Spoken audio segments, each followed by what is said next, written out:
MRC Balochistan کے زیر اہتمام MRC سینٹر دراکلہ خضدار میں فرسٹ ایڈ کے بین الاقوامی دن کے حوالے سے تقریب کا انعقاد کیا گیا۔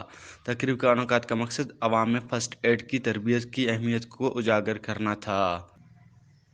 تقریب کے شرکاء سے گفتگو کرتے ہوئے MRC دراکلہ ڈسٹرکٹ خضدار کے انچارج ڈاکٹر عدیل احمد نے کہا کہ انسان اشرف المخلوقات ہیں، مگر جو لوگ انسانوں کی زندگی بچاتے ہیں یا انسان کی خدمت کرتے ہیں وہ افضل انسان ہیں۔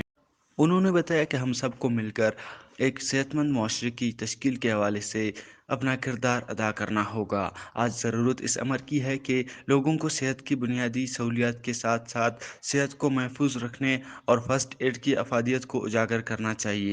صحت مند معاشرہ ضروری ہے، مگر اس صحت مند معاشرے کی تشکیل اس سے زیادہ ضروری ہے۔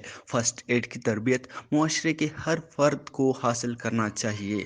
ہماری کوشش ہے کہ ہم ایمرجنسی ریسپانس کے ساتھ ساتھ زیادہ سے زیادہ افراد کو فرسٹ ایڈ کی تربیت فراہم کریں۔